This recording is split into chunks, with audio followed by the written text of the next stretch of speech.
ٹھائیں کی خوفناک آواز کے ساتھ ہی پیرو ماچی کی دونوں آنکھوں کے بیچ سوراخ ہو گیا۔ آنکھیں موت کی دہشت سے گولی لگنے سے پہلے ہی پھیل گئی تھی۔ وہ 1 فٹ کے لگ بھگ ہوا میں اچھلا اور گر کر مغرب بسمل کی طرح تڑپنے لگا۔ اس کی زندگی کے ساتھ ہی اس کی گینگ کی رقم کردہ وہ سربرت بھری کتاب بھی تمام ہو گئی تھی۔ میرے ہاتھوں پر اس کا خون لگا ہوا تھا، لباس پر بھی۔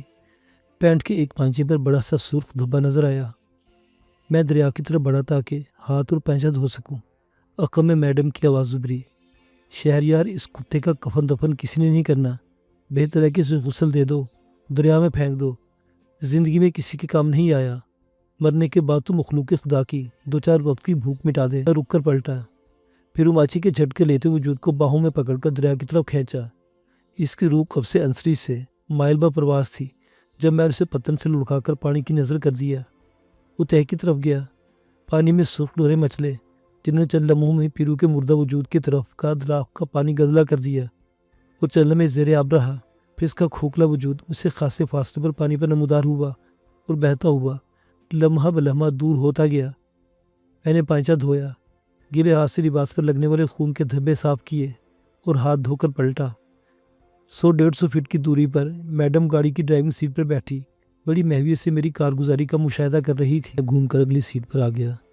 وہ متفکر انداز میں گویا ہوئی، شہریار معاملہ خاصا بگڑ چکا ہے۔ مجھے ڈرائیور تو کو نہیں تھی کہ سیمو اور اماں کے اغوا کے پیچھے سردار یارن خان کا ہاتھ ہوگا۔ نے حیرت سے کہا، مجھے یقین نہیں آتا میڈم، یارن خان میرا دور پار کا رشتہ دار ہے۔ میرے گاؤں میں اس کی شاندار 2 منزلہ حویلی ہے جہاں وہ سال میں بمشکل 2-3 ماہ کے لیے آتا ہے۔ کسی بھی خان کے ساتھ اس کا یارانہ نہیں اور نہ ہی یہاں کی ایسی ویسی حرکت کرتا ہے۔ ہو سکتا ہے اسے سردار حیدر خان نے بھڑکایا ہو اور مدد مانگی ہو۔ میڈم نے آنکھیں موند کر نفی میں سر ہلایا اور سوچ میں کچھ لمحے گزار کر بولی، نہیں، وہ حیدر خان کی ایک نہیں سنتا، اس کی مدد کیوں کرے گا؟ وہ مجھے نیچا دکھانا چاہتا ہے، تبھی میرے بالوں کو پیروں تلے دبا کر بیٹھ گیا ہے۔ اب سے اس کا کیا تعلق واسطہ؟ میں نے استجاب سے پوچھا۔ اس نے آنکھیں کھولی، مجھے بغور دے کر بولی، کیا تمہارے پاس سگریٹ ہے؟ ایک تو یہ بھی بڑی مصیبت ہے کہ تم سگریٹ نہیں پیتے۔ پھر گیئر کا لیور کو دباتے ہوئے سر جھٹک کر بولی، خیر اب کیا کرنا ہے؟ نورپور جانے کے لیے لمبا چکر کاٹنا پڑے گا۔ یہ ممکن نہیں رہا کہ بیڑے کے ذریعے دریا پار کرے کیونکہ دینا ملا خوف کے مارے اب ادھر کا رخ نہیں کرے گا۔ میں نے غیر اضطراری طور پر دریا کے پار پتن کی طرف دیکھا۔ دینے ملا کا بیڑا نظر آ رہا تھا مگر وہ خود دکھائی نہیں دیتا تھا۔ یقین کے حد تک اندازہ تھا کہ وہ بڑے کو لا کر کے وہاں سے رفو چکر ہو گیا تھا۔ جو منظر اس نے دیکھا تھا وہ اسے مرتے دم تک بھولنے والا نہیں تھا۔ اگر وہ بیڑے کے خیمے میں گھسا ہوگا تب بھی میرے بلانے پر ادھر کا رخ نہیں کرے گا۔ میں نے دل میں میڈم کی بات سے اتفاق کر کہا، کیا یارن خان بھی حیدر خان کی طرح لمبے ہاتھوں والا ہے؟ شاید میرا دل ابھی اس نئی صورتحال کو قبول کرنے پر آمادہ نہیں ہو رہا تھا۔ وہ بولی، ہاں بلکہ وہ اس سے بھی کہیں بڑا خبیث ہے۔ ایک مرتبہ دیوانے شاعر کے گھروندے پر ماسٹر ولی محمد نے مجھ سے کہا تھا، شہر سونے کریم کا کرم ہے کہ یارن خان کا دل نورپور سے اچاٹ ہو گیا اور وہ لاہور چلا گیا، ورنہ اب تک نورپور کی گلیاں ویران اور گھر کھنڈر ہو چکے ہوتے۔ اور تب میں نے اس کی بات پر توجہ نہیں دی تھی اور سمجھا تھا کہ وہ اپنا غصہ فرو کر رہا ہے کیونکہ میں یارن خان کو اپنی دنیا میں مگن سمجھنے والا انسان سمجھتا تھا۔ جن دنوں میں ڈاکٹر شاہ جی کی ایما پر اپنے والدین کے قاتلوں کی کھوج میں مصروف تھا، ان دنوں افسر علی نے بھی کم و بیش انہی الفاظ میں یارن خان کی شخصیت کا احاطہ کیا تھا، جبکہ شریف چکی والا اور دیوانہ اس کی تعریفیں کرتے نہیں تھکتے تھے۔ میڈم شکیلہ نے ایک مرتبہ مجھ سے یارن خان کے بارے میں دریافت کیا تھا اور میرے استجاب پر اس نے یارن خان کو دوسرے خاندانوں سے بڑا شیطان قرار دیا تھا۔ آج بھی وہ انہی الفاظ میں اپنی نفرت کا اظہار کر رہی تھی۔ دونوں کے درمیان کہیں سنگین تنازع، خونی رابطے یا کاروباری پرخاش کار فرما تھی۔ میڈم نے دانستہ طور پر اپنے اور سردار یارن خان کے مابین تعلق والا معاملہ گول کر دیا اور میں خواہش کے باوجود دوبارہ نہ پوچھ سکا۔ مستفسر ہوا، کیا ہم واپس آ رہے ہیں؟ وہ کچھ دیر سکیڑ کر سیٹی بجاتی رہی، پھر بولی، ہاں میں ڈبل مائنڈڈ ہو رہی ہوں، میں تمہیں نورپور بھیجنے کے بارے میں سوچ رہی ہوں۔ میں ٹھٹکا، مجھے کیا میرا نورپور جانا مناسب ہوگا؟ کیوں، کیا ہوا؟ بولی، تم نے راستے میں خان کی حویلی اور گاؤں اچھی طرح دیکھ بھال رکھا ہے، کون شخص تم سے زیادہ مناسب ہوگا ان حالات میں؟ ہے، اس نے درست کہا تھا، مگر نورپور جانے کے بارے میں سوچ کر میری سانسیں غیر معتدل ہونے لگی تھیں۔ میں نے سہارا لیا، میڈم وہاں سبھی مجھے پہچانتے ہیں، کوئی گڑبڑ نہ ہو جائے، کوشش کرنا کہ تم کسی کی نظروں میں نہ آؤ، اگر ایسا ہو بھی گیا تو کوئی قیامت نہیں آ گئی۔ ڈونٹ وری ڈارلنگ، تمہیں مزید کچھ سیکھنے کا موقع مل جائے گا۔ اس سنجیدگی سے بولی، رہی تمہاری پہچان لیے جانے کی بات تو فکر مت کرو، کوئی تمہارا کچھ نہیں بگاڑ سکتا، یقیناً نور پور میں تمہارا اب کوئی نہیں رہا۔ اس نے درست کہا تھا، مگر وہ نہیں جانتی تھی کہ میرا دل اس کی مدد سرائی کے ساتھ ساتھ غزالہ کے لیے بے چین رہتا تھا۔ وہ نور پور میں رہتی تھی، ہمیشہ دھڑکن کی تال پر رقص کرتی تھی، سانسوں کے نشیب و فراز میں نغمہ سرا ہوتی تھی اور روح تک بکھر جاتی تھی۔ میں نے ایک طویل سانس لی اور دل دل میں اپنے آپ کو نور پور جانے کے لیے آمادہ کرنے لگا۔ میں نے یہ بھی سوچ لیا تھا کہ پیا جی سے کہہ کر اپنا میک اپ کرا لوں گا تاکہ مجھے فوری طور پر کوئی پہچان نہ پائے۔ میڈم نے گاڑی کی رفتار خاصی تیز رکھی تھی۔ تھوڑی دیر میں ہم پکی سڑک پر تھے۔ میں نے کہا، میڈم کیا آپ کو پیرو ماچھی کی بات پر یقین آ گیا ہے؟ میرا مطلب ہے ہو سکتا اس نے جھوٹ بولا ہو، سردار یارن خان کا نام لے کر ہمیں الجھانے کی کوشش کی ہو اور ہم آنکھیں بند کر کے بھاگتے ہوئے نئی مصیبت کو گلے لگا بیٹھے۔ میڈم بولی، میرا نہیں خیال کہ اس نے جھوٹ بولا ہو۔ اس خیال کی کوئی وجہ تو کوئی خاص نہیں، مگر وہ جھوٹ کیوں بولے گا؟ وہ ہمارا دشمن تھا میڈم، دوست نہیں تھا۔ میں نے جلدی سے کہا، اس کیٹیگری کے لوگوں سے کچھ بعید نہیں ہوتا، جھوٹ ہی بولنا تھا تو پھر کسی اور شخص کا نام لے دیتا۔ اس نے ایسے شخص کا نام کیوں لیا جس تک ہم پہنچ سکتے ہیں، جس کی دانش میں ہم یارن خان تک نہیں پہنچ سکتے؟ اس کی باتیں آپ نے تو سنی تھی، بھول گئے کیا؟ تم اپنی جگہ درست کہتے ہو، اپنی جگہ، کیونکہ مجھے علم ہے کہ یارن خان ایسی گری ہوئی حرکت کر سکتا ہے۔ یعنی آپ کی خاطر؟ میں نے دانستہ جملہ ادھورا چھوڑ دیا۔ وہ بولی، ہاں وہ ایسا ہی ہے۔ کیوں؟ میرے دل کی آواز سوال بن کر لبوں پر آ ہی گئی۔ تو یوں کہو کہ تمہیں تجسس نے گھیر رکھا ہے، تم گھما پھرا کر مجھ سے میرا اور یارن خان کا باہمی تعلق پوچھ رہے ہو۔ ایک مرتبہ اس نے مجھے لاہور ایئرپورٹ پر دیکھا تھا، میں دبئی سے لوٹی تھی، وہ دبئی جا رہا تھا۔ لاہور میں چند منٹوں کے لیے آمنا سامنا ہوا، تب سے وہ میرے پیچھے پڑا ہوا ہے۔ کیا اب دونوں متعارف ہوئے تھے؟ ہاں، اس نے عجیب سے انداز میں کہا تھا کہ ہم دوبارہ ملیں گے۔ میں نے اس کی دھمکی کو ہنسی میں اڑا دیا تھا۔ جب میں نے اس کے بارے میں معلومات حاصل کی تو پتہ چلا کہ وہ نہایت خطرناک انسان ہے۔ اس نے تھرڈ مین کے ذریعے مجھے بلوایا۔ میں نے یہ تو دھمکایا، میں نے پرواہ کی تو عرصے بعد اس نے یہ قدم اٹھا لیا۔ میں نے نفی میں سر ہی لایا، نہیں میڈم، یہ کہانی دل کو نہیں لگتی، کوئی اتنی سی بات پر اتنا بڑا قدم نہیں اٹھاتا۔ تم نے درست تجزیہ کیا ہے، مگر میری جان، ہماری دنیا میں ایسا ہی ہوتا ہے، معمولی تنازع کو انا کا مسئلہ بنا کر تمام تر داؤ پیچ کھیل لیے جاتے ہیں۔ اگر ہم لوگ آپس میں جھگڑ کر توانائی ضائع نہ کرے تو قانون ہم تک کبھی نہ پہنچ پائے۔ دنیا خواہ کوئی بھی ہو، انسانوں پر مشتمل ہوتی ہے، اور انسان ہمیشہ فطری احساسات کے زور پر تھرکتے ہیں۔ وہ امیر آدمی ہے جس طلب کی طرف آپ نے اشارہ کیا ہے، وہ نوٹوں کی عوض کہیں بھی پوری کی جا سکتی ہے، پھر آپ ہی کیوں؟ میں نے دبے دبے لفظوں میں سے باور کرایا کہ دنیا میں اس کے علاوہ بھی خوبصورت عورتیں رہتی ہیں۔ وہ طنزیہ مسکراہٹ لبوں پر سجا کر کنکھی سے مجھے دیکھ کر بولی، شہریار، کیا تمہاری بہن نور پور کی سب سے خوبصورت لڑکی تھی؟ کیا تمہاری منگیتر غزالہ کے بعد دنیا میں نسوانی حسن ختم ہو گیا ہے؟ نہیں، ان دونوں سے مجھ سے زیادہ خوبصورت لڑکیاں یہاں سانس لیتی ہیں۔ پھر کیا دماغی خلل ہے کہ حیدر خان نے تمہاری بہن کو اغوا کرایا؟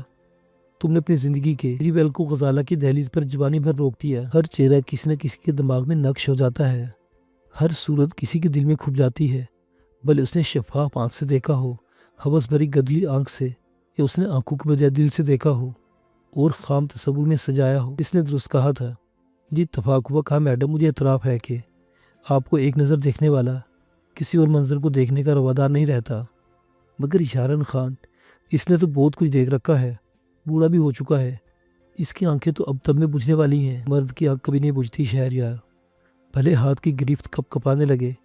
اس نے قدرے شوخی سے کہا، یارن خان کا بڑھاپا بھی تو کہتا ہے کہ گویا ہاتھ کی جنبش نہیں، آنکھوں میں دم ہے۔ تبھی ساغر و مینا اپنے سامنے میز پر سجانا چاہتا ہے تاکہ مرتے دم تک دیکھتا رہے، آنکھوں کے رستے دل کو جوانی کی دید سے سیراب کرتا رہے۔ میں نے دبے لفظوں میں کہا، مجھے آپ کی تمام باتوں سے اتفاق ہے، مگر دل کہتا ہے کہ کہانی کوئی اور ہے، آپ علم بتانا نہیں چاہتی تو آپ کی مرضی۔ وہ اپنی انگلی کی اگلی پور کو نچلے ہونٹ تک لائی، انگلی پھسلتی ہوئی ہونٹوں کے گوشے تک گئی، پھر پلٹ کر ہونٹ کی وسطی ڈھلان پر آ کر رک گئی۔ ایک ادا سے آنکھیں چدے آ کر مسکرائی اور بولی، تم نے ٹھیک اندازہ لگایا یا غلط، اس کا فیصلہ وقت کرے گا۔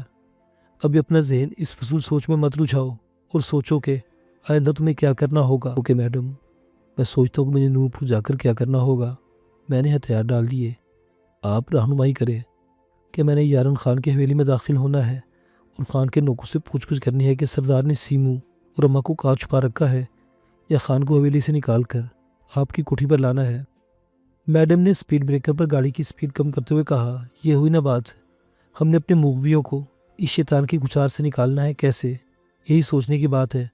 میرا نہیں خیال کہ خان کی نور پور والی حویلی پر معمور کوئی شخص اس کے خفیہ اڈوں کے بارے میں جانتا ہو۔ تمہیں نے بتایا تھا کہ وہاں بے ضرر اور مزدور قسم کے لوگ رہتے ہیں۔ جی، وہاں کام کرنے والے مزدوروں کے بارے میں میری رائے یہی ہے۔ میں نے چشم تصور میں یارن خان کی حویلی کے باغیچے سنوارنے والے دونوں مزدوروں کو دیکھا اور کہا، مجھے یہ بھی یقین ہے کہ خان نے پیرو ماچی سے دونوں مغویوں کو وصول کرنے کے بعد اس حویلی میں نہیں رکھا ہوگا۔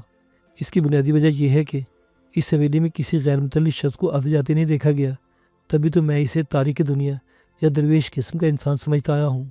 پھر میڈم مستفسر ہوئی، مجھے وہاں سے کچھ حاصل ہوتا دکھائی نہیں دیتا میڈم۔ میں نے نتیجہ اخذ کرتے ہوئے کہا، ہاں اس پر ہاتھ ڈالنا ہے، اسے مارنا ہے یا اغوا کرنا ہے تو نورپور کا قصد کیا جا سکتا ہے، وگرنہ نہیں۔ اگر میں اس سے میں پوچھ گچھ کروں گا اور اسے زندہ چھوڑ کر نورپور سے نکل آؤں گا تو فوری طور پر ان دونوں کا ٹھکانہ بدل دے گا یا ٹھکانے لگا دے گا۔ اگر اس کے کسی آدمی کو چھیڑوں گا یا رغمال بناؤں گا اور تشدد کر کے معلومات حاصل کروں گا یا مار دوں گا، وہ چونک جائے گا، ہوشیار ہو جائے گا۔ یوں نہ صرف میری محنت اکارت چلی جائے گی بلکہ میرا نورپور سے نکلنا بھی محال ہو جائے گا۔ میں اس کے خفیہ اڈے کا علم نہیں ہے؟ میڈم نے پوچھا، یا تمہاری کسی دوست کو؟ میں نے نفی میں سر ہلایا۔ میرے دوست میں اس کے زیادہ قریب رہنے والا مراد بخش دیوانہ ہے، اس کے بارے میں کچھ نہیں جانتا۔ چونکہ پیرو ماچھی اس کا گینگ ختم ہو گیا ہے اور اس کی خبر جلد یا بدیر سردار یارن خان کو مل جائے گی، اس لیے ہمارے پاس وقت بہت کم ہے۔ تو ٹھیک ہے میڈم، میں ڈائریکٹ ایکشن کرتے ہوئے خان کی بات سے بجانے کے بعد اس کی طاقت کے باعث کو بھی جلا دوں گا، میں نے فیصلہ کن انداز میں کہا۔ میری بات میڈم کے دل کو نہیں لگی، مجھے سوچتی رہی، پھر ہنکارا بھر کر بولی، نہیں شہریار، میں اسے مارنا نہیں چاہتی۔ مگر کیوں میڈم؟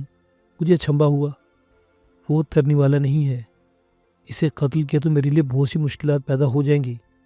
میڈم نے بہت سنجیدگی سے کہا، کوئی ایسی ترکیب سوچو کہ سانپ بھی مر جائے اور لاٹھی بھی نہ ٹوٹے۔ میں سوچ میں پڑ گیا، ایسی کوئی ترکیب سجائی نہیں دیتی تھی۔ جو ہم مین روڈ پر چڑھے، میڈم نے پوچھا، کچھ سوچا؟ میں نے جواب دیا، جی، مگر مجھے ایسی کوئی ترکیب نہیں سوجی کہ خان کو چھیڑے بغیر ہم ٹارگٹ تک پہنچ جائیں۔ وہ ہونٹ سکیڑ کر سیٹی بجانے لگی۔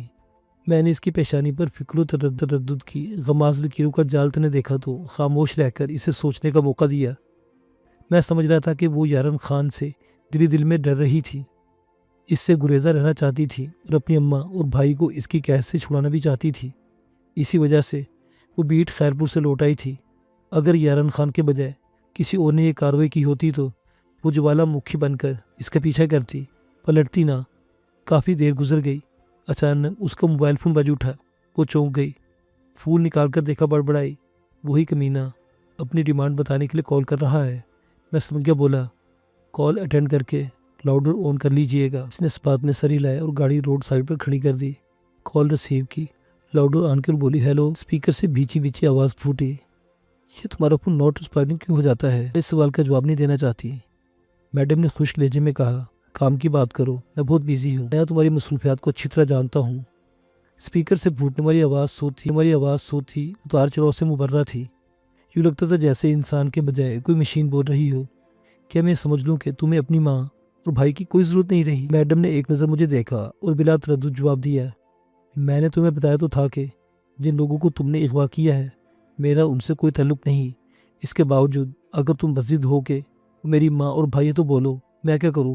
کیا تمہیں 5-10 لاکھ روپے بھیجوں یا منت سماجت سے کام چل جائے؟ مجھے میڈم سے یہاں بے خوفی اور لاپرواہی بڑی عجیب اور غیر فطری لگی۔ اسپیکر سے طنزیہ قہقہ پھوٹا، بڑی چالاک بنتی ہو، مگر یہاں تمہاری کوئی چالاکی کام نہ دے گی۔ تم بزی ہو، میں تم سے زیادہ مصروف ہوں۔ آخری بار کال کر رہا ہوں یہ بتانے کے لیے کہ اگر تم نے کل شام 5 بجے مجھے کال کر کے مجھ سے ان دونوں کی جان کی قیمت نہ پوچھی تو میں ان کی چھٹی کرا دوں گا، اوکے؟ میڈم کے لبوں پر استہزائیہ مسکراہٹ تیر گئی، بولی، کیا تم پوچھے بنا اپنی ڈیمانڈ نہیں بتاؤ گے؟ ہرگز نہیں، میں مال کو بے وقت نہیں کرنا چاہتا۔ اوکے، مجھے یاد رہا تو ضرور رابطہ قائم کروں گی، مجھے یقین ہے کہ تم بھولو گی نہیں۔ دوسری طرف سے کہا گیا اور رابطہ منقطع کر دیا گیا۔ میڈم چند لمحوں تک اسکرین کو گھورتی رہی، پھر طویل سانس لے کر بڑبڑائی، مجھے یقین ہے کہ یہ یارن خان کی آواز نہیں، پھر یہ کون ہو سکتا ہے؟ چند لمحوں تک اسٹیئرنگ وہیل پر پیشانی ٹکائے بیٹھی رہی، کچھ سوچتی رہی یا دل ہی دل میں کوئی فیصلہ کرتی رہی. پھر سر اٹھا کر گاڑی روڈ پر ڈالتے ہوئے بولی، شہریار میں نے فیصلہ کر لیا ہے. تم نورپور جا کر یارم خان کی حویلی کی تلاشی لوگے، اس کے خفیہ ٹھکانوں کے بارے میں معلومات حاصل کرنے کی کوشش کرو گے، مگر یارم خان پر بالکل ہاتھ نہیں ڈالو گے. میں میرو شاہ اور پی ایچ جی کو الگ الگ روانہ کروں گی، وہ اپنے طور پر کام کریں گے. مجھے یقین ہے کہ ہم دونوں ان کا سراغ لگانے میں کامیاب ہو جائیں گے. میں نے سر تسلیم خم کیا. جی بہتر، مجھے آپ کے اعتماد پر پورا اترنے کی دلی خوشی ہوگی. میڈم کی کوٹھی میں پہنچنے تک ہم دونوں خاموشی سے اپنی سوچوں میں غرقہ رہے. اس نے ڈرائیور کو بلا کر مجھے گھر پہنچانے کا حکم صادر کیا. مجھ سے مخاطب ہو کر بولی، تم آج کی رات نورپور میں گزارو تو بہتر ہوگا. ایزی ٹوکے. Yes madam. وہ گاڑی سے اتری اور میری طرف دیکھے بغیر تیز قدموں سے چلتی گیسٹ ہاؤس کے بڑے چوبی دروازے کا عبور کر کے میری نظروں سے اوجھل ہو گئی. گھر میں سوائے شانو کے کوئی نہیں تھا. فوجی اختر، فرزانہ اور موجو بازار کی طرف نکلے تھے. میں نہا کر تازہ دم ہوا تو شانو میرے لیے چائے بنا لائی. رسمی باتوں کے بعد گویا ہوئی. پھپھو کبرا اور غزالہ کی کوئی خبر ملی؟ میں نے نفی میں سر ہی لایا. نہیں. کھالا پلٹتا تو کسی بات کا علم ہوتا. اس کے علاوہ نورپور کی خبر کون لا سکتا ہے؟ کیا ایسا ممکن ہے کہ تم چلے جاؤ اور انہیں ایک نظر دیکھاؤ، چوری چھپے ہی صحیح؟ وہ امید بھری نظروں سے مجھے دیکھتے ہوئے بولی، بھائی جب نورپور کی یاد آتی ہے تو دل بیٹھنے لگتا ہے. پتہ نہیں ہمارے مال ڈنگر کا کیا بنا ہوگا. ہماری زمین کسی نے بیچی ہوگی یا نہیں.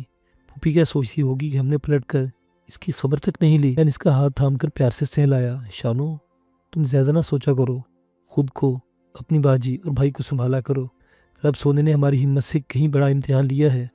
مصیبت ابھی ٹلی نہیں، مگر یقین ہے کہ جلد ہم سرخرو ہو جائیں گے اور سر اٹھا کر نورپور جائیں گے. بھائی پینوں کا کیا بنا؟ میرا دل بیٹھنے لگا. مجھے اسی سوال کا خوف تھا. نظریں جھکا کر بولا، اللہ نے چاہا تو وہ جلد مل جائے گی. اس نے آہ بھری اور خاموش ہو گئی. میں نے اس کے چہرے پر حزن و ملال کی پرچھائی رقصہ دیکھی تو دلاسا دیا. نہیں شانو، جہاں اتنا کچھ برداشت کر لیا وہاں چند دن اور انتظار کر لو. میں پروین کی طرف سے ایک لمحے کے لیے بھی غافل نہیں ہوتا. میں چائے پی چکا تھا. اس نے پیالہ اٹھایا، میز پر رکھا اور میرے دونوں ہاتھ تھام کر اپنی آنکھوں سے لگائے. میرے ہاتھوں پر اس کے آنسوؤں کا گرم لمس جاگا تو بے چین ہو گیا. اسے روتے دیکھنا تکلیف دہ تھا. کچھ کہنا چاہتا تھا کہ وہ سر اٹھا کر بول پڑی، بھائی میں جانتی ہوں تم بھی ہزاروں لاکھوں انسانوں جیسے انسان ہو، کوئی فرشتہ نہیں، جن بھوت یا بہت بڑے آدمی نہیں ہو. سمجھتی ہوں کہ ہمارے دشمن فرعون ہیں، لمبے ہاتھوں والے ہیں. تم ان سے نہیں لڑ سکتے، ان سے پروین بہن کو چھین کر نہیں لا سکتے. مگر کیا کروں، بہنوں کے لیے بھائی سے بڑھ کر دنیا میں کوئی طاقتور اور بہادر نہیں ہوتا، خواہ وہ کتنا ہی کمزور اور ناتواں کیوں نہ ہو. میں کہتی ہوں تم بہت کمزور ہو. میرے اندر بیٹھی تمہاری بہن کہتے کہ نہیں، اس سے زیادہ طاقتور دنیا میں کوئی نہیں. تم مجھے جھلی کہتے ہو، ٹھیک کہتے ہو. مانتی ہوں کہ جھلی ہوں، کملی ہوں، اس لیے تم میری باتوں کا برا مت ماننا کرو بھائی. اس کی آواز بھر آ گئی اور وہ مجھے دونوں ہاتھوں کو سختی سے اپنے چہرے پر رکھ کر سسکنے لگی. میں اس کی قلبی کیفیت کو بخوبی سمجھتا تھا. ایک مرتبہ نورپور میں شریف چکی والے کی بہن کے مرگ پر جب سبھی عورتیں بیان کر رہی تھیں، ساروں کو تار ہو رہی تھی، تو مجھے خالے نے کہا تھا، شہرے یہ لوگ ماسی جمال بی کو نہیں رو رہے، یہ سب اپنے اپنے دکھوں کو رو رہے ہیں. ہر کسی کو اس گھڑی اپنا بچھڑا ہوا، اپنا مرا ہوا یاد آ رہا ہے، اور یہ ماسی جمال بی کے نام پر اسے رو کر دل کا غبار نکال رہے ہیں. اس نے درست کہا تھا، ہر کوئی اپنے دکھ پر روتا ہے. وہ پروین کے نام پر رو رہی تھی، مگر میں جانتا تھا کہ وہ پروین کے نام پر اپنے ماں باپ کا ماتم کر رہی تھی. اپنے جلے ہوئے گھر کو یاد کر کے اندر سے ٹوٹ پھوٹ رہی تھی اور نورپور کی گلیوں کا نوحہ آنسو کی زبانی تحریر کر رہی تھی. میں نے آہستگی سے ہاتھ چھڑائے، اسے اپنی جانب کھینچا اور گود میں سر رکھ کر پیار کرنے لگا. اسے سمجھانے لگا کہ مصیبت کا وقت رونے دھونے سے نہیں کٹتا، بلکہ اس کا بہادرانہ وار مقابلہ کر کے مات دی جاتی ہے. وہ بولی، بھائی اماں اور ابا تو کبھی واپس نہیں آئیں گے. مانا کہ پروین کو ڈھونڈ لانا مشکل ہے، مگر غزالہ اور پھپھو کو تو آسانی سے اپنے پاس لایا جا سکتا ہے. نورپور میں اب ان کا کون ہے جس کے سہارے وہ باقی زندگی گزاریں گی؟ ٹھیک ہے، میں ان سے رابطہ کرنے کی کوشش کروں گا. تم دعا کرنا کہ میرے ساتھ آنے پر تیار ہو جائے. وہ ابھی بہت سی باتیں کرنا چاہتی تھی، مگر میرا فون بجنے لگا.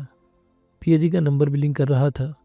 میں نے کال اٹینڈ کی. پیا بولا، شہریار مین روڈ پر آ جاؤ، میں تمہارا انتظار کر رہا ہوں. میں نے حامی بھری اور کال منقطع کرتے ہوئے بیڈ سے اتر آیا. شانو مایوسی سے بولی، بس میں ڈیوٹی پر جا رہا ہوں، رات کو نہیں آؤں گا۔ اس کی آنکھیں بوسی گئی اور چہرے پر مایوسی کی پرچھائی لہرا گئی۔ بولی، بھائی یہ کیسی نوکری ہے، نہ دن کو چین نہ رات کی خبر، کوئی آسان سا کام تلاش کر لو نا۔ میں نے مسکرا کر اس کے گالوں پر چپت لگائی، گھر سے نکل آیا۔ مجھے اندازہ تھا کہ پی اے جی میڈم شکیلہ کے کہنے پر مجھے لینے کے لیے آیا تھا تاکہ مجھے تیار کر کے نورپور روانہ کر سکے۔ وہ کالج کی دیوار کے ساتھ گاڑی پارک کیے میرا انتظار کر رہا تھا۔ میں گاڑی میں بیٹھ گیا تو اس نے بتایا، میڈم جی نے حکم دیا ہے کہ تمہارا معقول میک اپ کر کے تمہیں لاری اڈے پہنچا دو جہاں سے تم نورپور سدھار جاؤ گے۔ میں نے اس بات میں سر ہلا دیا۔ پی اے جی مجھے اپنے ساتھ اپنے مکان پر لے گیا۔ وہ یہاں اکیلا رہتا تھا۔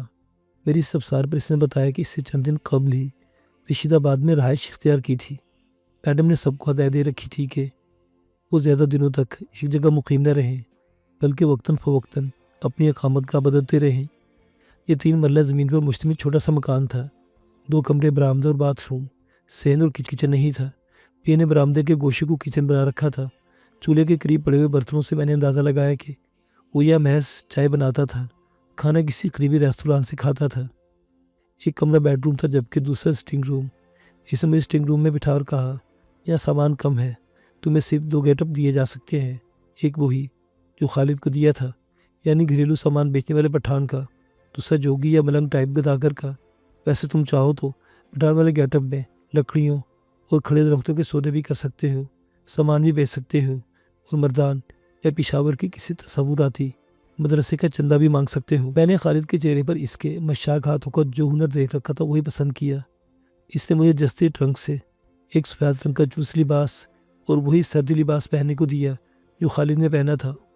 میں نے چوس لباس کے اوپر بھاری شلوار اور چونوں والی کھڑی قمیص پہنی، کھڑی چپل پاؤں میں ڈالی۔